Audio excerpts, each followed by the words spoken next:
C'est l'incursion la plus importante opérée par Kiev sur le sol russe depuis le début de la guerre. Les soldats ukrainiens sont parvenus à avancer jusqu'à 30 km à l'intérieur de la frontière russe.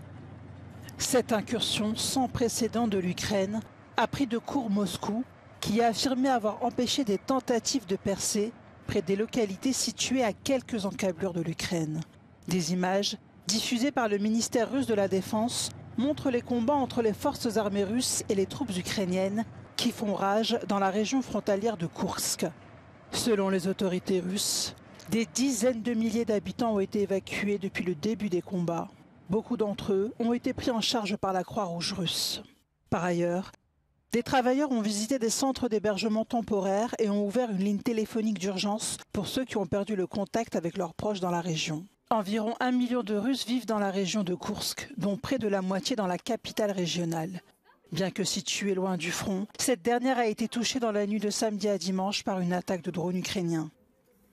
C'est dans ce contexte que le Bélarus s'apprête à envoyer des chars le long de sa frontière avec l'Ukraine. Selon les autorités du pays, ces chars sont déployés pour répondre à d'éventuelles provocations.